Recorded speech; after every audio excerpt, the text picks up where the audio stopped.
Welcome to Doctor Warrick's podcast channel.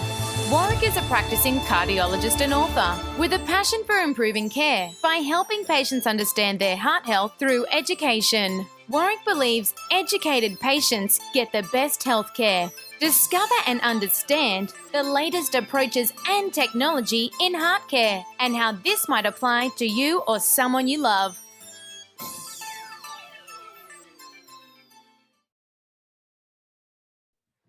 Hi, my name is Doctor Warrick Bishop and welcome to my podcast and videocast station. I'm absolutely delighted to have the opportunity for the third time to speak with my colleague, Dr. Michael Zemmer from Chattanooga, Tennessee, the other side of the world, a kindred spirit, who's also author of Modern Healthcare Delivery, Deliverance or Debacle. Now, welcome, Mike. Thank you for joining me. Thank you for having me, Warrick. Look, again, just for those people listening, Mike has written a book, Modern Healthcare Delivery, Deliverance or Debacle. We've really covered aspects of this in the first two interviews, and the overarching premise is that really we're starting to lose the focus around the patient, that finances, driving management strategies that really don't have the patient at the center of our concerns. And this is through a whole number of different ways. Mike has touched on it in these podcasts and obviously dug deep within his book. But in this third interview, Mike, I'd really like to cover a couple of main points. And one is your feeling around the mystique of that one-on-one consultation that we have the privilege of having with patients time after time after time. I think there is something incredibly valuable in that process. And I think it almost is beyond words, and we often don't factor it in the modelling for delivery of healthcare, though it's absolutely critical. What are your thoughts on all that? Again, anecdotes probably answer the question best, Warrick. I remember practicing, and if I took a day off in 30 years, it was a lot. I would come in wearing a mask. This is long before COVID, when I would have a cold or a sore throat, and I would see the patients on my schedule, maintaining as much distance as I could from them and still be able to do my job. And I remember when they would leave the office, they would see that, I was a bit diaphoretic and whatever. They said, "Doc, I'm going to say a prayer for you after I leave." And after they walked out, I thought about that. I was saying, that's the relationship. They are saying a prayer that I get better. This is, fast forward 20 or 30 years later, and a patient might say, "Doc, I had to move to another physician because, you're just not in my health plan anymore. Goodbye." And so what happened in that 20 or 30 years? It was a change. And the change was partly brought about by the provider end and partly brought about by the patient's attitude toward what adequate health care should be. It wasn't a change for the better. And again, we come around 360 again to the same premise. It's time versus money. The patient walks into the office thinking, "I've waited 6 weeks for this appointment for my annual. I've got a whole lot of things to talk to my doctor about." And the doctor's thinking when the patient walks in, "I've got 12 minutes to do this exam, get to the electronic medical record, put my note in, and get to the next patient." So we're coming from completely opposite perspectives and viewpoints here. And where is the happy medium? Where do we actually meet to render optimal patient care? It's a tension. I think we all recognize that tension, and it really is something that I think it requires us to be cognizant and aware of, so that we can at least control it from our end as best as possible. I think if we're not thinking about the importance of that interaction in that space, then it won't improve. For the sake of a quick story, because you're right, stories are terrific. I had a patient come to me a number of years ago. He was approximately 50-something years of age. He'd had a heart attack 10 years earlier, had not seen any cardiologist since. This was a man, it would be fair to say, who had a somewhat aggressive disposition.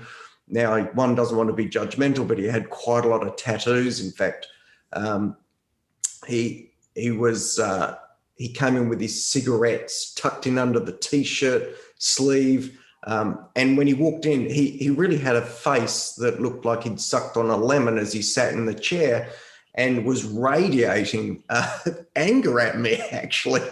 And it only took a couple of minutes, Mike, and I put my pen down and I said to this gentleman, I said, mate, because in Australia, that's what we call blokes, mates. I said, mate, I don't know you. I didn't actually ask you to come here, and you're sitting there seeming like you're really angry at me. He said, oh, my doctor told me to come. I said, well, if you want to be here, fine. If you don't want to be here, I don't want to keep you here. You're welcome to leave. So up to you. What do you want to do? So he calmed down, actually. And in fact, this is the sort of thing that you could only do face-to-face. You could only do it face-to-face. Correct. Couldn't do it over Zoom. You couldn't do it over the phone. It wouldn't work. Anyway, he said, okay, doc, I'll calm down. And then he calmed down, all right. So he hadn't seen anyone for 10 years. I believed that I would never see this guy again. So I literally wrote a shopping list, a menu of things for his local doctor to do. And it was about a list of 6, 7, 8 things, nitrates, blood pressure therapy, et cetera, and a whole lot of stuff. And the gentleman left. We took longer than 12 minutes, you'll be glad to know, somewhere nearer 30 odd minutes. And that was the end of it. I thought, well, okay, and on to the next patient. Honestly, Mike, about 3 months later, I walked into my waiting room, and lo and behold, the guy's sitting there. I took a double take. I looked at him. I said, I didn't think I'd see you here again. He says, Doc, you made me feel so much better the last time. I thought I'd come back again. And go figure, eh? Go figure. Coupling excellent medical knowledge with person-to-person laying on of hands and communication skills, there's no substitute for the combination of those two things work. Well, he recognized that my role is to try and help him, and we did get to break that down, which was what allowed me to make a difference for him, actually. So interesting. I reckon that space around the consultation is incredibly, incredibly important. But one of the things that's really become one of my realizations in recent time, and we've talked about this a little bit offline, is that I'm very much in the space of prevention. I'm interested in cholesterol levels. I'm very interested in imaging. I'm a bit obsessive compulsive about treating blood pressure, diet, for weight loss and reducing sugar, very particular about these things. And what's become really obvious to me as I look at it in more detail is that the way the medical system is set up is that we are rewarded much more for allowing people to get sick and then trying to fix them up than we are rewarded for keeping them well. Do you see that, or what are your thoughts around that? Historically, at least in this country, it probably emanates way back into the 30s with the advent of Blue Cross, Blue Shield. The surgical lobbies that evolved out of the Blues systems were just that. They were surgically driven, Blue Cross and Blue Shield. And that got built into the system of reimbursement, that a surgeon's time, effort, and services were much more valuable than evaluation and management, EM, cognitive services, if you will, rendered by providers like yourself and myself. And although there's been lip service to it in our country over the past 2 decades, and they've tried temporarily to change what's called the RVU factors for cognitive evaluation type services. They've never really breached the gap. Never breached the gap, not between primary care and specialty, and not between specialty and surgical or procedural oriented specialty. These are quantum leaps different from each other with regard to the financial remuneration. And, it's simply not just. It's just not a just way to do the system. And what happens is in our country, the healthcare services with regard to the providers becomes top heavy to the proceduralists. That's why, again, we have in primary care the physician extenders coming in there, because we just don't train enough primary care, family practice, or internal medicine. Internal medicine as a specialty, in my opinion, in many areas of the country is disappearing. It's disappearing. Once they pass their internal medicine boards, they're on their way to specialty and subspecialty training, because the procedures that they're able to do have a higher degree of reimbursement. And it's just human nature that if we're going to spend the time and energy to get educated, we want to be reimbursed to the maximum that we can for that education. I think it's a complicated space, obviously. There's no question that if you've done extra training and you've got an extra skill set, and that skill set really carries with it significant obligation or risk or responsibility if something goes wrong, then you should be remunerated for that. So there's certainly very good reasons for that. The thing that really disappoints me enormously is that there's a real lack of value put on the prevention space. And you mentioned the term lip service. In Australia, lip service is paid to prevention all the time. Everyone talks about it, but it's just not prioritized. And I think it falls under the radar because it's not as exciting, actually. And the results don't ever seem to appear as good. I've had colleagues say to me, your patients would love you more if you let them nearly die and then you fix them up rather than keep them well, because they just come back year after year complaining they're taking tablets. And it's a very different, the whole psyche around it is fascinating. Different mindset. It's a different mindset. Yeah. While I would agree with your premise that the extra training, perhaps in our country, the malpractice premiums, et cetera, associated with interventionalists of any type, surgical or medical, rates a greater degree of reimbursement. Does it rate 3 times the reimbursement? See, that's the point that I'm trying to make. We've never been able to come to the point where we should, at least not in this country. And from what you're telling me, this may be a worldwide problem, even in those countries with universal healthcare. The other thing in that space that is a bit concerning in my view is that sometimes these procedures can be potentially done when the indication is a little bit shades of grey and may not be necessarily to the best outcome of the patient. If we look at the data and the research that should inform our decisions, but it seemed like a good thing to do at the time.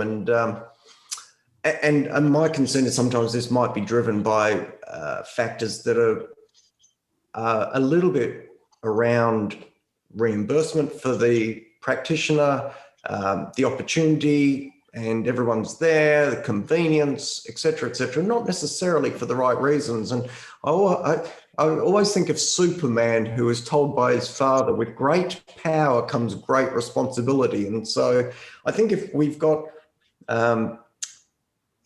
these great skills, we've got to be so careful in our application and our use of them to make sure they really are being used in the space that we know is going to be beneficial for patients, not think that it could be, or even be doing it for our own benefit. So there's huge obligation there, I think.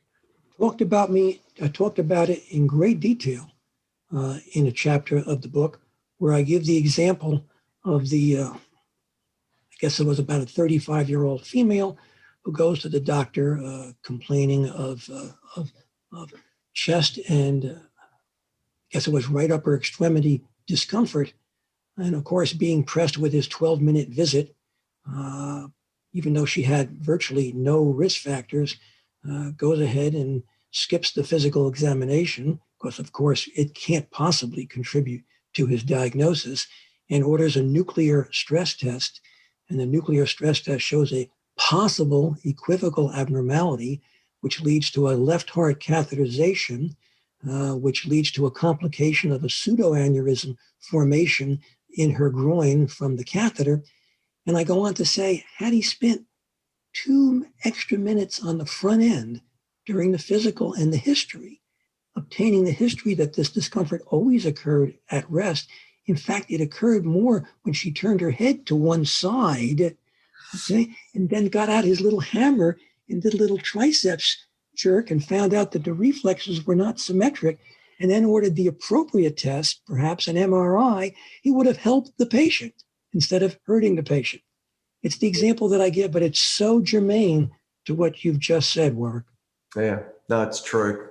What do they say? If the only tool you have is a hammer, then everything's a nail. If everything's a nail that looks like it needs nailing. That's it. You've got it again, Warrick. Look, Mike, I'm going to wrap up. Again, we've talked effortlessly and the time has just disappeared. But this is going to be the end of our 3 interview sessions, and I thank you again so much. But I'd really like to wrap up with something that is the opportunity for the wisdom that you've gained, gathered, learned over the years, to share that. And if you've got a moment, here's your stage. What would you be saying to some of the young health providers who are just coming through and starting out now? Well, give me what your spiel to these people. I would tell them that they've got a plethora of technology available to them, which was not available to many of us in years past. I would urge them, though, not to subjugate the very effective and meaningful personal conversation with their patient and their peers. Not subjugate that to the technological varlets, if you will, of fax, email, text, and their progeny, the electronic health record. Let those technological items serve you, and you don't serve them. You're the master, they're the server. Yeah, and I think they're wise words, Mike. And I think all the way through these interviews, we've touched on that fundamental importance of healthcare delivery being the doctor-patient relationship and the doctor understanding and connecting with the patient in a way that allows them to recognise what the priorities are. And as you say, the technology, the tests, they all support what we do. And you and I both know from our experience, we don't treat test results, we treat patients. How true. Mike, I'm going to wrap it up there. It's been an absolute pleasure. All the way from Chattanooga, Tennessee. Thank you so much, Dr. Michael Zema. Thank you. Thank you, Warrick, again for having me. For those listening, a reminder that Michael's written Modern Healthcare Delivery, Deliverance or Debacle. I hope you found these series of podcasts as informative, as engaging, as entertaining as I have. Thank you for joining me. Please take care. Bye for now. And of course, don't die from a heart attack. Goodbye. You have been listening to another podcast from Dr. Warrick.